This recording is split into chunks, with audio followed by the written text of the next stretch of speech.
विश्वानिदेव सवितर्दुरितानि परासुव यद्भद्रं तन्नयासुव शं नो मित्रः शं वरुणो शं नो भवत्वर्यमा शं न इन्द्रो बृहस्पतिः शं नो विष्णुरुक्रमः ॐ भद्रं कर्णेभिः शृणुयाम देव भद्रं पश्येमाक्षिभिर्यजत्रा श्रेयरङ्गैस्तुष्टुवांशस्तनुर्भिर्व्यसेम देवहितं यदायुः ॐ तेजोषि तेजोमयि धेहि ओजोषि ओजोमयि धेहि यशो मा सद्गमय तमसो मा ज्योतिर्गमय मृत्योर्मा मृतं गमय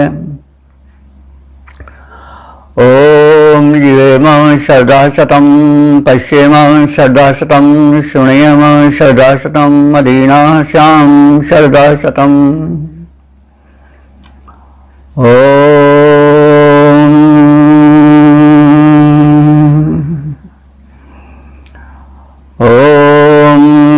वेद प्रेमियों सुधी श्रोताओं, संप्रति हम सब ऋग्वेद के प्रथम मंडल के 193वें सूक्त के व्याख्या क्रम में प्रवेश करने जा रहे हैं। यह सूक्त त्रिष्टुप नामक छंद में निबद्ध है। मंत्र दृष्टा ऋषि हैं कुछ आंगिरस और देवता हैं इंद्र। इस सूक्त में कुल 8 मंत्र हैं और सभी के मंत्र और देवता तथा मंत्र दृष्टा ऋषि एक ही हैं, समान ही हैं। तो अब हम इस व्याख्या क्रम में ऋग्वेद के प्रथम मंडल के 103वें सूक्त के प्रथम मंत्र की व्याख्या में प्रवेश करेंगे। इस मंत्र का शीर्षक है इंद्र के बल की 2 प्रमुख कोटियां, दुष्टों का संहार और व्यवस्था की स्थापना। यह व्यवस्थापक का प्रथम कर्तव्य होता है कि वह अपने साम्राज्य में प्रथम सुरक्षा की व्यवस्था करे, दुष्ट शत्रु शक्तियों का संहार करे, प्रजा को संरक्षण दे और उसके पश्चात व्यवस्था स्थापित करे ताकि सुख शांति पूर्वक प्राणी रह सके। तो इंद्र व्यवस्थापक है और वो शासक भी है, प्रशासक भी है। तो ये तो आप सबको विदित ही है, पहले कहा भी जा चुका है कि इस सृष्टि की सर्वोत्तम सत्ता जिसको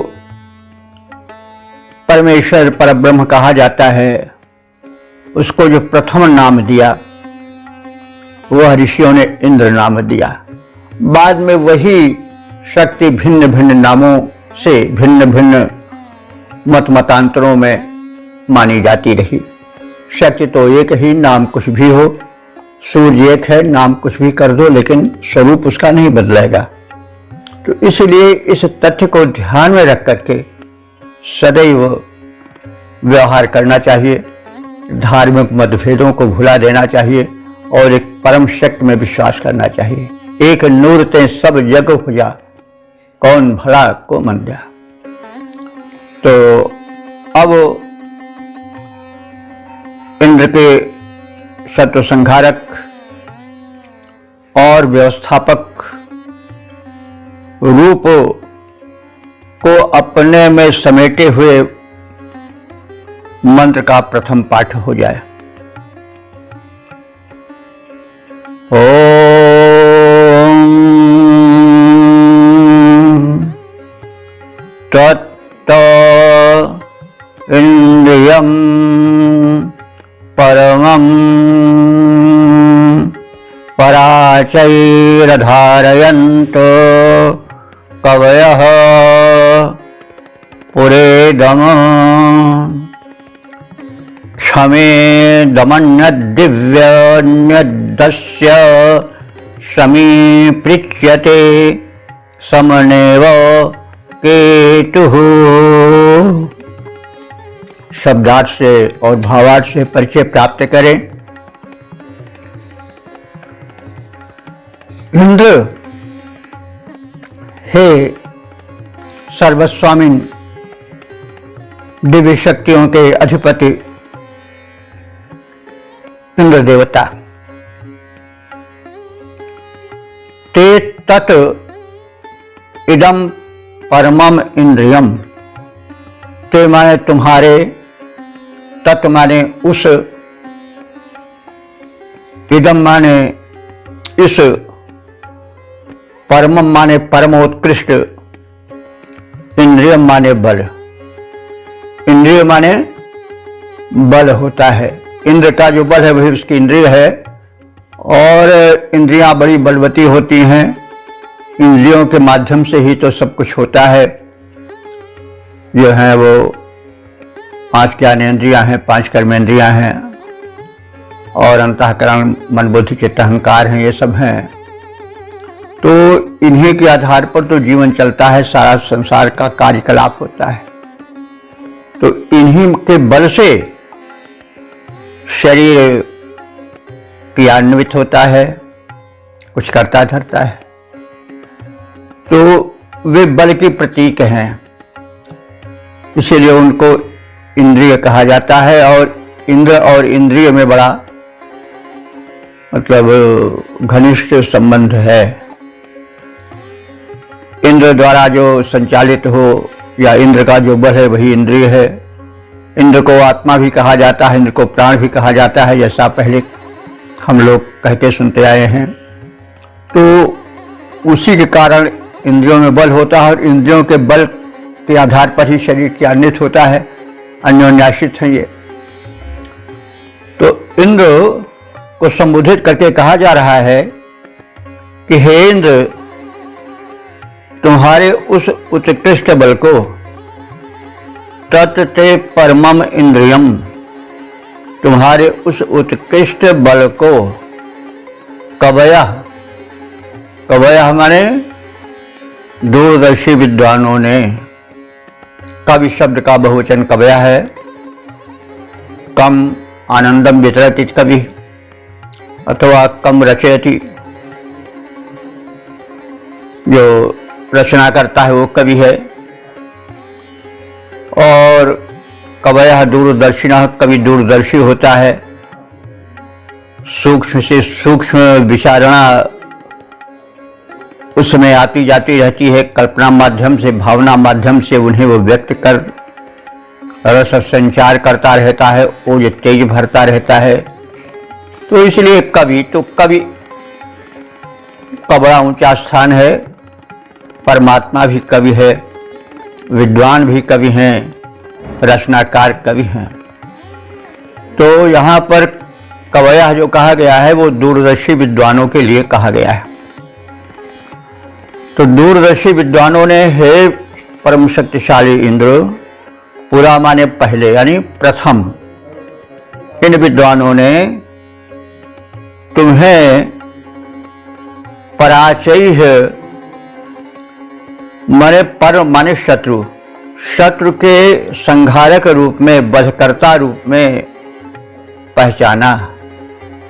अधारयंत माने धारण किया, अर्थात हृदयंगम किया, तुम्हें पहचाना।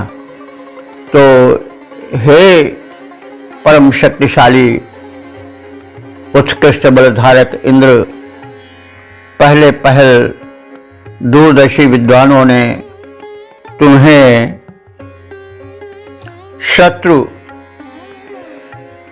नाशक शक्ति के रूप में अधारयंत माने पहचाने, समझे कि तुम उन शक्तियों के विनाशक हो जो श्रेष्ठ कर्म में बाधक हैं, सुख शांति में बाधक हैं।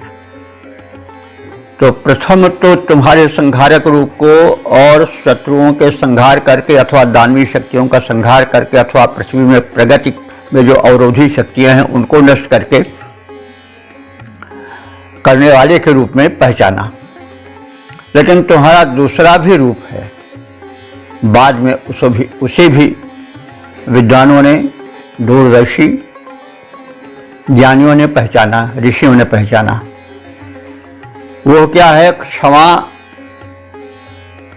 क्षमा कहते हैं पृथ्वी को, क्योंकि पृथ्वी बड़ी क्षमाशील है, इसलिए उसके उस गुण के आधार पर उसको क्षमा भी कह दिया जाता है। तुम्हारा वो जो व्यवस्थापक रूप है उसको पृथ्वी पर किस रूप में देखा? अग्नि के रूप में। इदम अन्य, तो तुम्हारी उस शक्ति को दूसरे रूप में देखा, दूसरे रूप में, और पृथ्वी पर एक अलग रूप में यानी अग्नि रूप में देखा। तुम ही अग्नि रूप में पृथ्वी पर हो, और पृथ्वी की सारी व्यवस्था अग्नि पर ही तो चल रही है। अग्नि ना हो तो घर में प्रकाश रात्र को ना हो।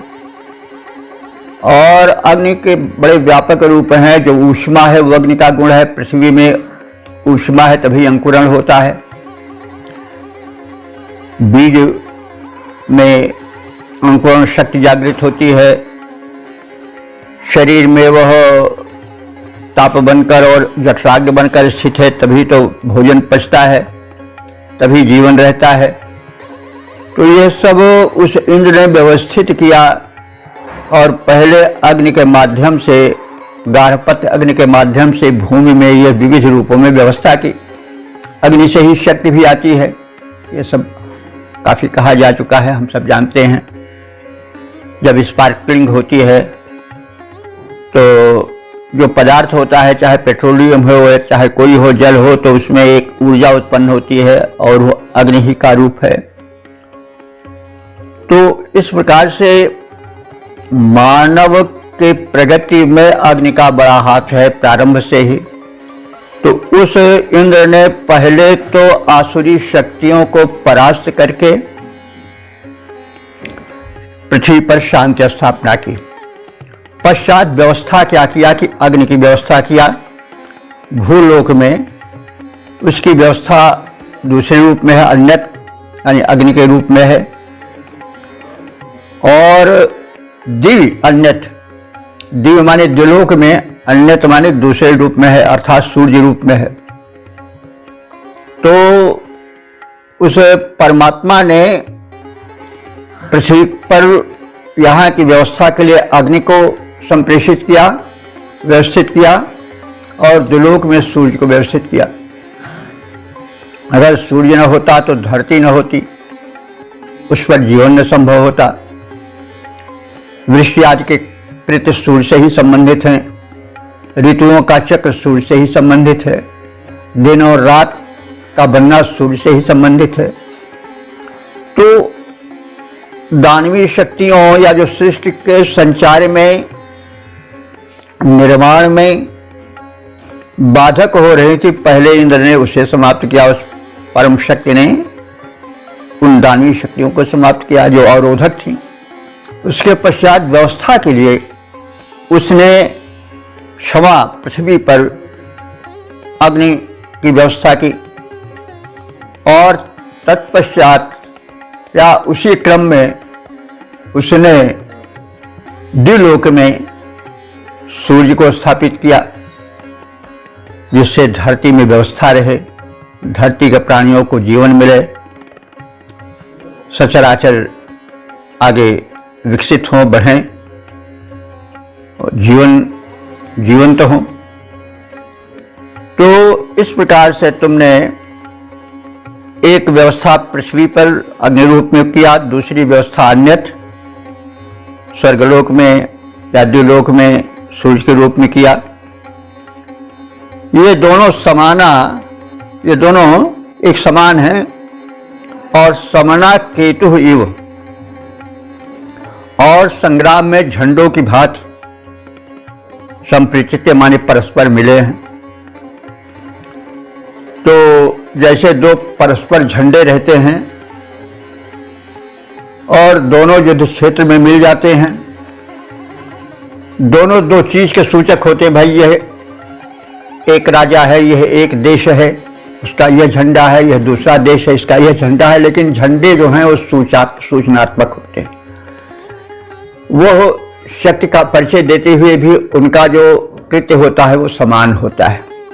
तो इसलिए अग्नि और सूर्य कहने के तो अन्य हैं, जो कृत्य हैं इंद्र के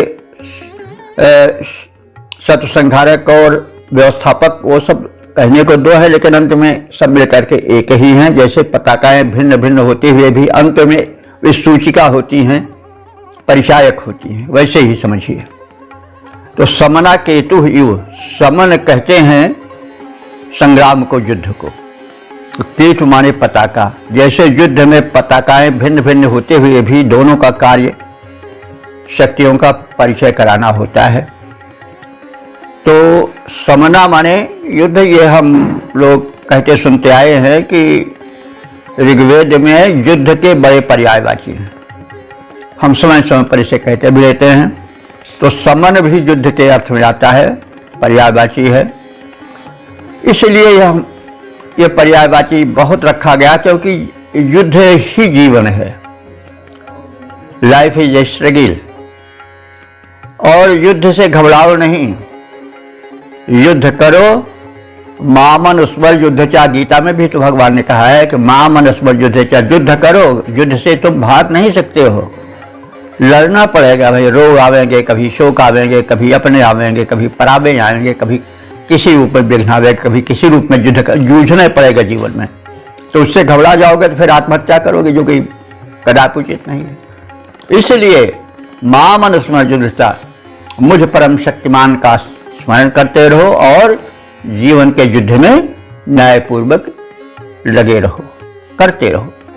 तो इस कहने का तात्पर्य यह है कि जो युद्ध के अनेक पर्यायवाची प्रयुक्त हो रहे हैं, वो ये सूचित कर रहे हैं कि संसार एक युद्ध क्षेत्र है, प्रत्येक को युद्ध करना पड़ता है। देवों को भी युद्ध करना पड़ता है, दानवों को भी युद्ध करना पड़ता है, इंद्र को भी युद्ध करना पड़ता है। तो बल्कि इंद्र सर्वोत्कृष्ट है, तो वह तो और युद्ध करता है। वो तो उसे तो दुष्ट शक्तियों को दबाने में, व्यवस्था में, सब में संघर्ष करना पड़ता है।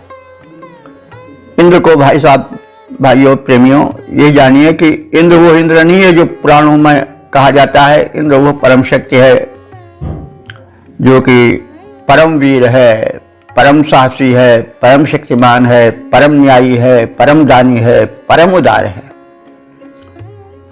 तो सब कुछ वही है। तो कहा जा रहा है कि इंद्र ने जो कार्य किए वो महान है।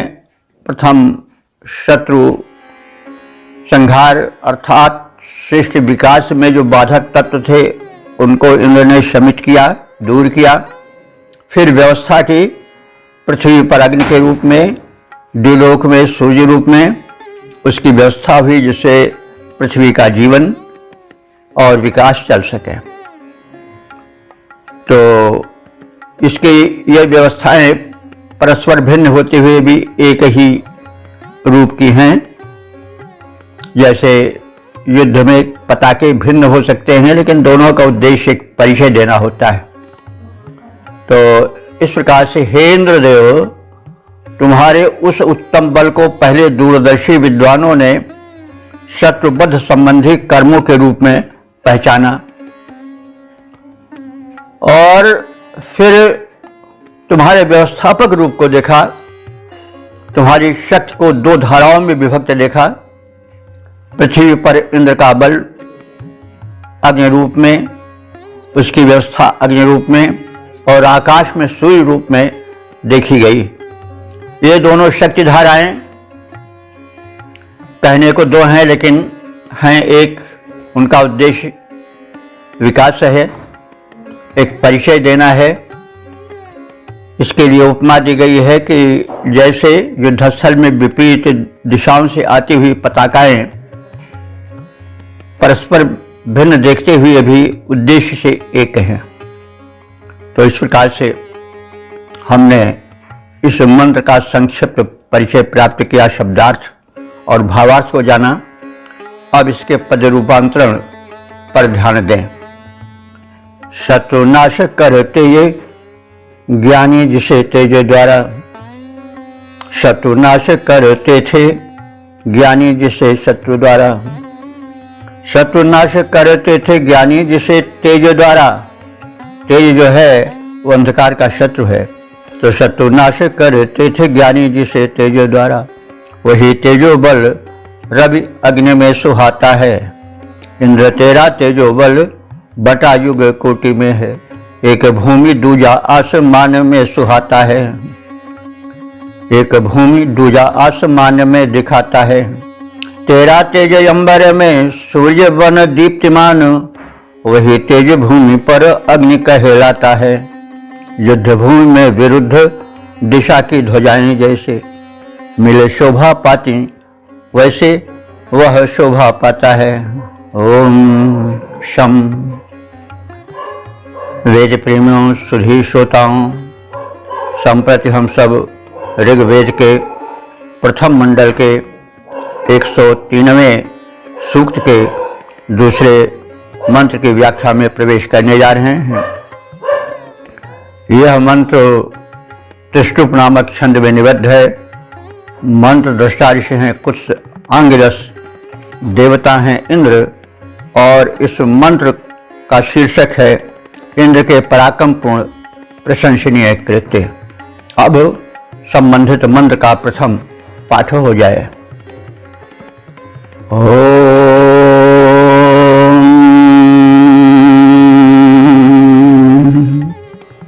स धारयत पृथिवीं अप्रथच्च वज्रेण हत्वा निरपः ससर्ज अहर्नहि मद्भिन्नद्रोहिणं व्यहन व्यंसं मघवा शचीभिः। अब अर्थ और भावार्थ से परिचय पाएं। सह माने उस तथा कथित इंद्र ने पृथ्वी धारयन्त, पहले पृथ्वी को धारण किया, संभाला, उसको व्यवस्थित किया, और पप्रथत उसका विस्तार किया, उसे फैलाया। पप्रथत यानी उसे रहने योग्य बनाया। पहले पृथ्वी उबड़ खाबड़ थी और अब व्यवस्थित थी। जीवन विकास के लिए उस परम शक्ति परमेश्वर ने, जिसे इंद्र कहा गया है, उस धरती को निवास योग्य बनाने के लिए पप्रथत माने उसे विस्तृत बनाया। वज्रेण हत्वा, अपने परम शक्तिशाली अमोघ वज्र का प्रयोग किया तदर्थ, और उन आसुरी शक्तियों को जो विकास में बाधक थी उनको हत्वा माने मार करके। अपह निःससर्ज, अप कहते हैं जल को, जल को जीवन कहते हैं। जल से ही सृष्टि का संचालन होता है। पिपासा बुझती है, कृषि कर्म होता है, वन वनस्पतियां विकसित होती हैं, जीवन विकसित होता है। तो प्रथम जो आवश्यक तत्व था वह अप था, जल था। उसमें बाधाएं थीं, विरोधी शक्तियां। जल जो आकाश में मेघ बन कर छाया था, मेघ के पात्र में भरा था, उसे धरती पर आने नहीं दे रही थी आसुरी शक्तियां, वृत्तासुर और उसके सहायक जो घेरा डाले पड़े थे। जल जो जीवन है उसको धरती पर आने नहीं दे रहे थे। उनको इस इंद्र ने क्या किया कि मार डाला और अपह निह ससर्ज, जलों को पृथ्वी पर बहाया, पृथ्वी पर आने की व्यवस्था की, यानी वृष्टि कराई। और उसमें बाधक असुरों को, दुष्ट शक्तियों को, जो कि आही रूप में, वृत्तासुर रूप में, रोहिणी आदि रूप में जानी जाती थी, उनको अहन मार डाला।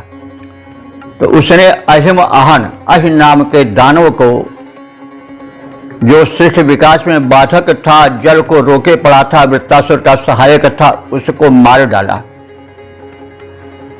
और रोहिणम अभिनत, रोहिण नाम के असुर को अभिनत माने बीठ डाला, छिन्न भिन्न कर दिया, नष्ट कर दिया, वध कर दिया। और मघवा, मघवा माने धनवान, इंद्र का विशेषण है। उस संपन्न इंद्र ने शची भी माने अपनी शक्तियों द्वारा, शची को इंद्र की पत्नी कहा जाता है।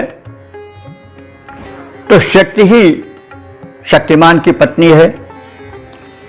तो उसको बाद में रूपायित किया गया, रूपक रूप में एक जीवित पात्र बनाया गया, आकार प्रकार दिया गया, लेकिन वह मूलतः इंद्र की शक्ति है, जिसका कि कोई रूप नहीं होता है। बाद में वर्णन के क्रम में जो है वो अमूर्त को मूर्त रूप दिया जाता है। यह एक सामान्य कर्म है, सामान्य व्यवस्था है, कवि कर्म है। तो ऋग्वेद एक काव्य भी है, नहीं, पश्य देवस्य काव्यम यो न ममाल न जीर्यत कहा गया है। ये देव काव्य है, वेद। तो उस इंद्र ने, और कैसे इंद्र ने, मघवा इंद्र ने, समृद्ध इंद्र ने, शची भी अपनी विशिष्ट अनेक शक्तियों द्वारा वंशम अहन, वंश नाम के असुर को मारा। वंश में दो शब्द हैं, वी अंश, सन से वंश हो गया। अंश माने कंधा भी होता है, छोटा सा रहता है, दंती। तो उस असुर को वंश से, कंधे से विहीन कर दिया, या जो कंधे से हीन था उसको अहन माने मार डाला। ये वृत्तासुर था।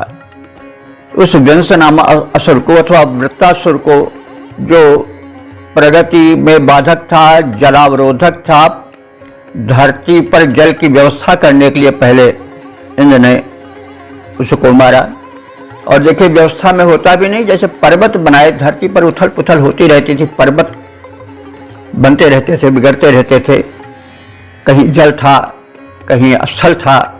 तो उस विकास क्रम में स्थल में जल हुआ, जल में स्थल हुआ, एक व्यवस्था हुई, पर्वत उठाए गए, पर्वत गिराए भी गए। इसीलिए इंद्र को वो कहा जाता पक्षभित भी। तो जहाँ अनावश्यक पर्वत थे उनको गिरा के समतल बनाया, और पर्वतों की आवश्यकता जहाँ थी वहाँ उसको उठाया धरती के ऊपर। ये व्यवस्था है। और हम सब जानते हैं कि अगर पहाड़ न होते तो नदियाँ न हो पाती। अब हिमालय से तमाम नदियाँ निकलती हैं, इसलिए कि वहाँ ऊंचा है, अंतरिक्ष का छाया जल उसमें जम जाता है, बर्फ बन जाता है। और जब ग्रीष्म आती है, धरती पर जल का अभाव होता है, तो नदियों में वही पिघल करके बर्फ का जल आता है और धरती की प्यास बुझती रहती है, जल का अभाव समाप्त होता रहता है। ये व्यवस्था ही तो है। यदि हिमालय न होता तो गंगा, यमुना, सतलज, सिंधु, व्यास, रावी, ब्रह्मपुत्र आदि अनेक नदियों का अस्तित्व ही न होता। तो ये सब प्रबंधन है, व्यवस्था है। इसी को देखकर उस परम शक्ति परमात्मा को मानना पड़ जाता है कि कोई व्यवस्था है तो बिना व्यवस्थापक की व्यवस्था हो ही नहीं सकती। देखिए कितनी सुंदर व्यवस्था है, जिसका वर्णन अभी हो रहा है। तो इंद्र ने ऐसा कहा गया, दो कर्म किया। पहले उन शक्तियों का नाश किया जो सृष्टि विकास में बाधक थी, पश्चात व्यवस्था किया, और उसके लिए सबसे पहले आवश्यकता थी जल की विकास के लिए, जल की व्यवस्था किया। इसके पहले मंत्र में अग्नि की व्यवस्था किया था, सूर्य रूप में, और धरती में गार्हपत्य अग्नि के रूप में। तो इस प्रकार से जल जिसको जीवन कहा जाता है, उसको इंद्र ने धरती पर प्रवाहित किया और उन विघ्न करने वाले तत्वों को, जलावरोधक आसुरी शक्तियों को उसने नष्ट भ्रष्ट कर दिया। तो इस प्रकार से उस शासक प्रशासक इंद्र ने पृथ्वी को धारण किया, अर्थात उसके भरण पोषण का प्रबंधन किया, धरती का विस्तार किया, अर्थात अधिक से अधिक लोग रह सकें ऐसी व्यवस्था किया, और धरती पर जल जो कि जीवन बनकर लहराता रहे, उसे उसने व्यवस्थित किया। और जल प्रवाह के बाधक तत्व थे, आसुरी शक्तियां थीं, जैसे अहि, रोहिण और वृत्तासुर, और उसके सहायक अन्य असुर जो कि जलधाराओं को रोके हुए थे, बाधक थे, उनको विनष्ट किया और जीवन रूप जल को प्रवाहित किया, बाधाओं से मुक्त किया। तो इस प्रकार से हम इंद्र की उस परम पिता परमात्मा की महिमा को जाने, और हमें चाहिए कि उसके प्रति हम कृतज्ञ रहें, उससे शक्ति मांगे, समर्पित हों उसके प्रति, और तभी कल्याण होगा। हम और हमारी शक्तियाँ जो हैं वो इसके अभाव में अनियंत्रित हो जाती हैं, हम जलते हैं और जलाते हैं। यह क्रम बंद होना चाहिए। तो अब हम इसके पद रूपांतरण पर ध्यान दें। इंद्र वह शक्ति जिसने की भूमि शोधित की, फिर उसे रहने के काबिल बनाया है। जल मूल जीवन का, रोके जिसे दैत्य दुष्ट, उन्हें मार वज्र द्वारा यमपुर पठाया है। धारण धरा को कर विस्तृत बनाया उसे, मुक्त जल धार कर भू पर बहाया है। करके सफाया दुष्ट दुराचारी दानवों का, मानवों का हित धनी इंद्र ने कराया है। मानवों का हित धनी इंद्र ने कराया है। ओम शम। वेद प्रेमियों, सुधी श्रोताओं, संप्रति हम सब ऋग्वेद के प्रथम मंडल के 103वें सूक्त के तीसरे मंत्र की व्याख्या में प्रवेश करने जा रहे हैं। यह मंत्र त्रिशुप नामक छंद में निबद्ध है। मंत्र दृष्टा कुछ अंगिरस हैं और देवता इंद्र हैं। मंत्र का विषय है आर्य विरोधी दुष्टों के संहारक और आर्यों के उद्धारक इंद्र। अब संबंधित मंत्र का प्रथम पाठ हो जाए। ओम स जातु भर्मा श्रद्धान ओजः पुरो विभिन्दन्न चरद्विदासीः विद्वान् वज्रण दस्य वे हेति मत्स्यार्यं सहो वर्धया द्युम्नमिन्द्र। शब्दार्थ और भावार्थ से परिचय करें।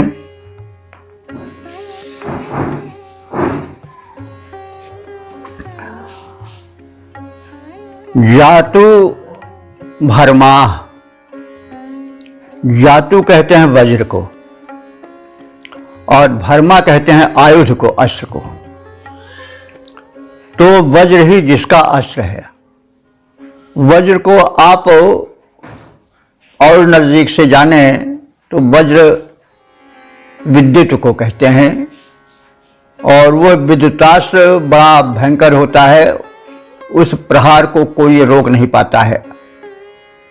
वो पर्वत शिखर हो, विशाल वृक्ष हो, कुछ भी हो, सबको भेद देता है। विद्युत प्रहार को कोई सह नहीं सकता है, वो सबको भून डालता है। तो इंद्र का जो अस्त्र है, वज्र है, उसी वज्र के द्वारा दृष्टि अवरोधी शक्तियों को भी नष्ट करता है। वह अचूक प्रहार है। तो जातु भरमा, विद्युतास्त्र अथवा वज्रास्त्र को धारण करने वाले इंद्र का ओजः, ओज माने बल, श्रद्धरानः माने विश्वास भरने वाला है। यानी इंद्र को आत्मबल पर, अपने बल पर पूर्ण विश्वास है और क्योंकि वो सर्वशक्तिमान है, वो समझता है कि दानवीय शक्तियां हमारे सामने टिक नहीं सकेंगी, उनको निशंक होकर के मारता है। और यह आत्मविश्वास बड़ा आवश्यक है और मनुष्यों में भी आत्मविश्वास करना चाहिए, सतर्क रहना चाहिए, सतर्कता पूर्वक आत्मविश्वास रखना चाहिए। तो आत्मा भी इंद्र है, जैसा कई बार कहा जा चुका है। आत्मा व इंद्र, प्राण व इंद्र, ये भी है। हम अर्थ को यदि बैठ रहा हो, कोई खंडन न हो रहा हो, तो हम जहाँ समझें वहाँ प्राण रूप में अथवा आत्मा रूप में भी इंद्र का अर्थ कर सकते हैं। तो वह इंद्र जो है जातु भरमा है, वज्रास्त्र को आयुध रूप में धारण करने वाला है, ओजा श्रद्धाना और अपने शक्ति पर, बल पर उसे पूर्ण विश्वास है, आत्मविश्वासी है। सह वह इंद्र जो कथित गुणों से युक्त है, दासी पुरः विभिंदन, दासी हमारे दस्युओं के, दुष्टों के, असुरों के, पुरः माने नगरों को, विभिंदन माने खंडित करता रहता है, नष्ट करता रहता है, तोड़ता रहता है। और वह भी अचरत इस प्रकार से विचरण करता रहता है। मतलब ये बैठता नहीं है, निरीक्षण करता रहता है कि कहीं दुष्ट उभरे तो तत्काल उनको नष्ट करो। तो इंद्र जो है वज्रास्त्र का अमोघ अस्त्र का धारण करने वाला है, उसे अपने आत्मबल पर पूर्ण विश्वास है। वह दस्युओं के, शिष्ट के विकास के अवरोधक तत्वों को, चोर लुटेरों को अपने वज्रास्त्र से खंड विखंड, नष्ट भ्रष्ट करता हुआ, उनके नगरों को, निवास स्थानों को तोड़ता हुआ निर्भीक होकर के विचरण करता रहता है। हे निर्भीक वज्रधर शक्तिशाली इंद्र, तुम कृपा करके यह कार्य करो। तुम विद्वान हो, इसलिए हे विद्वान वज्रन इंद्र, विद्वान वज्रन इंद्र, हे सब कुछ समझने वाले, अच्छी प्रकार से तथ्यों को समझने वाले विद्वान वज्रधारी इंद्र, तुम जो हो वो अस्य दस्वे, अस्य माने इस भक्त मंडल के, इस भक्त मंडली के, दस्वे माने जो शत्रु हैं, उनके शुभ कार्यों में बाधक हैं, उन पर तुम हेतिम हेति कहते हैं आयुध को, अस्त्र को। उन पर तुम अपने वज्रास्त्र को फेंको, माने वज्रास्त्र से उन पर प्रहार करो। जो तुम्हारे अनुगामी हैं, तुम्हारे भक्त हैं, उनके हित के लिए दस्यु माने उनके विघ्नकारी, उनको सताने वाले दस्युओं पर, दुष्टों पर तुम हेति माने अस्त्र से अर्थात वज्रास्त्र से प्रहार करो। और आर्यम सह द्युम्नम वर्धय, आर्य माने आर्य लोग जो कि तुम्हारे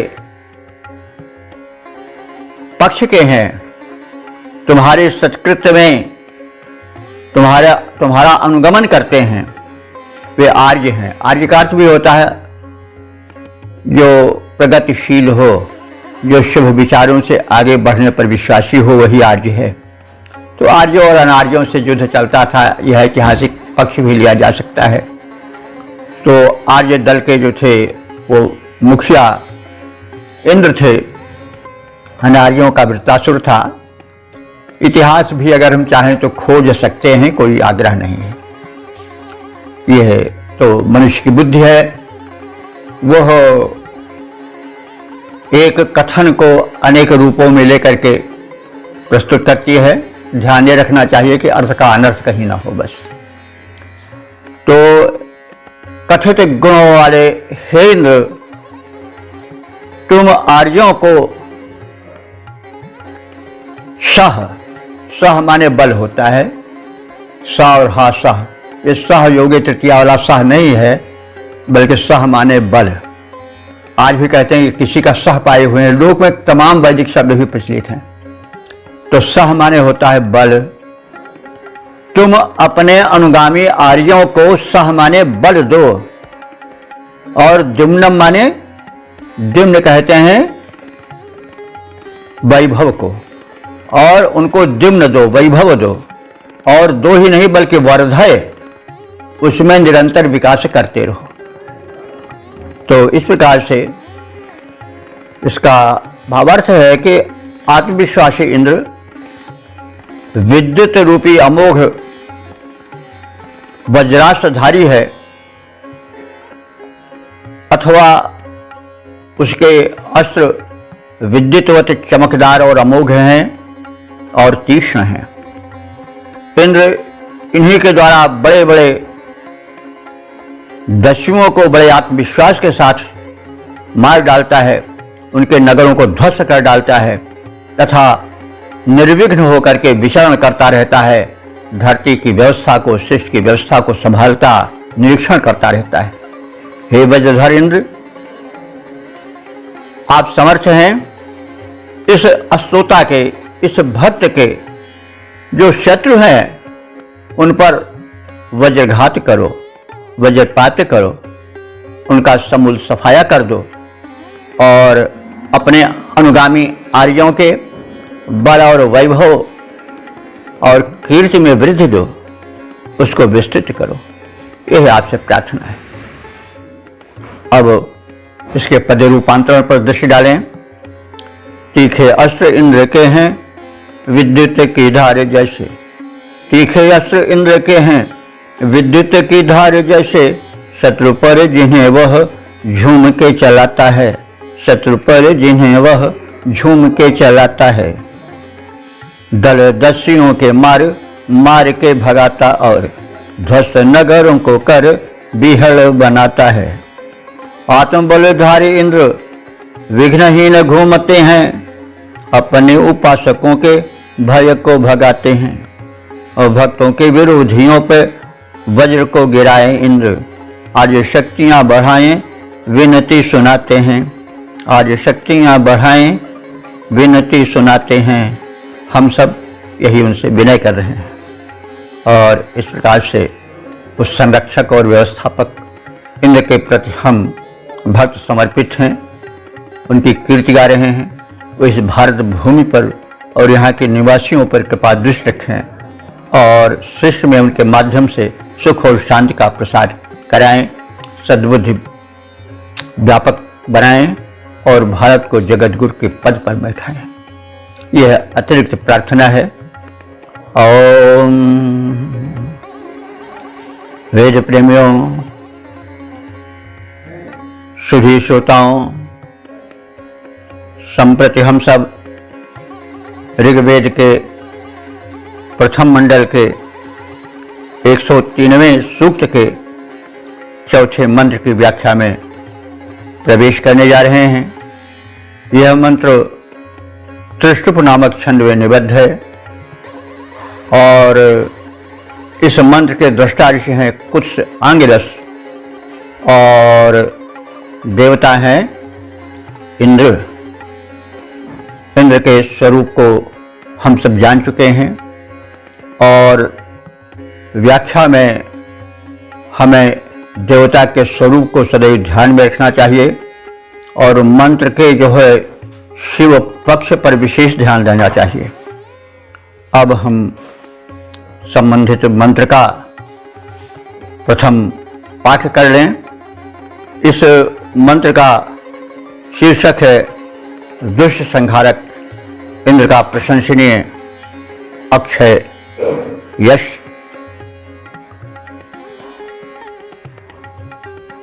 ओम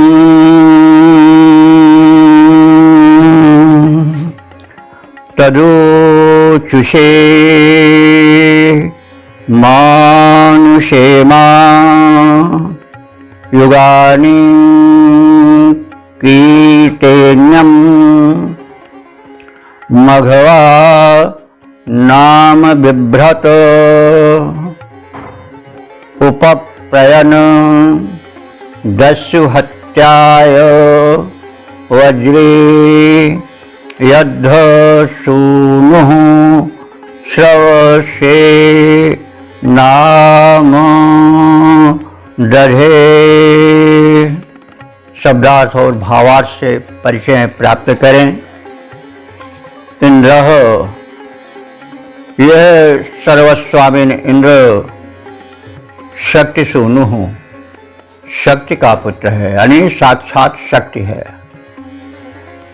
वज्री, यह वज्रधर है, वज्र नामक अमोघ अस्त्र का धारण करता है और इस वज्र द्वारा श्रव से अपने सुयश विस्तार के लिए जो इस इंद्र ने दस्यु हत्याए, दस्यु माने दुष्टों, शिष्य की विरोधी शक्तियों का संहार किया है और उन दुष्टों के उपप्रयन समीप गए हैं उनका संहार करने के लिए।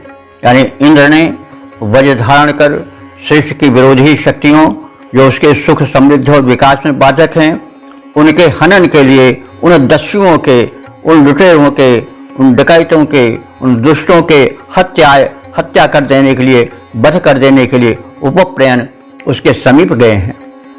और जो इनका यह कृत्य है नाम दधे, बहुत नाम, बहुत कीर्ति धारण किए हैं। यानी जो इंद्र ने दुष्ट संहार का कार्य किया है वो बड़ा प्रशंसनीय है और इसके कारण इंद्र की कीर्ति बहुत बढ़ी है।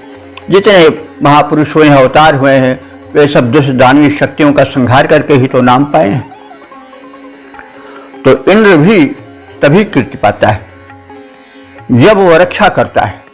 कोई भी हो, जब उसकी शक्ति से सज्जन संरक्षित होते हैं तब उसका श्रेयस उसके पीछे पीछे दौड़ता है।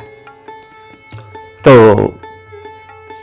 यश के लिए डिजर्व देन डिजायर, पहले पात्र बनो तब फिर यश पाओगे। एक अर्थ उदाहरण रूप में बात प्रस्तुत की गई है। ये तो एक आनुषंगिक संदेश है। वैसे इंद्र की समानता तो कोई कर नहीं सकता है। हाँ, हम उसके आचरण से, उनके आचरण से शिक्षा ले सकते हैं और यही इसीलिए यह मंत्र लिखा भी जाता है। और बड़े बड़े जो महापुरुष हुए हैं, कवि लेखक हुए हैं, दूरदर्शी हुए हैं और युगदर्शी हुए हैं, वो सब महापुरुषों के चरित्र, अवतारों के चरित्र इसीलिए लिखते रहे हैं कि उसको स्मरण कर लोग नतमस्तक हों उस शक्ति के सामने और शक्ति पावें और तद्वत आचरण करें। तो वही बात है कि हे शक्ति के पुत्र इंद्र, तुम वज्रधर हो, तुमने यश को कमाया है और दस्युओं शिष्ट के बाधक तत्वों की हत्या कर उन्हें यमपुर पठाया है, उनके समीप गए हो और उन्हें नरक में भेजे हो मार करके। और इस प्रकार से तुमने जो नाम कमाया है वो बड़ा व्यापक है। तत्कीर्तयम नाम, वो नाम जो है वो कीर्तन करने योग्य है, अर्थात उसका गुणगान करना चाहिए क्योंकि वो उसके योग्य है, वो प्रशंसनीय है। हे मघवा, हे धन समृद्धि के स्वामिन इंद्र, ऊंच से अस्तोताओं ने तुम्हारे इस यश का उच्चारण किया है, गुणगान किया है और उनका यह गुणगान युगानी यानी युग युगांतरों तक चलता रहेगा। और तुमने विभ्रत इस प्रकार से दुष्ट संहारक जो विरुद्ध धारण किया है वह बड़ा महान है और तुम्हें युग युगांतरों तक सदैव अस्मरणीय बनाए रहेगा। तो हे शक्तिपुत्र वज्रधर इंद्र, तुमने दुष्ट दैत्यों के संहार के निमित्त उनके समीप जाकर के जो उनका वध कर दिया है वह बड़ा महनीय है और इस महनीय कृत्य के कारण उत्पन्न हुए तुम्हारे यश को कोई कभी भूल नहीं सकता है। वो प्रशंसनीय है और अक्षुण्ण है।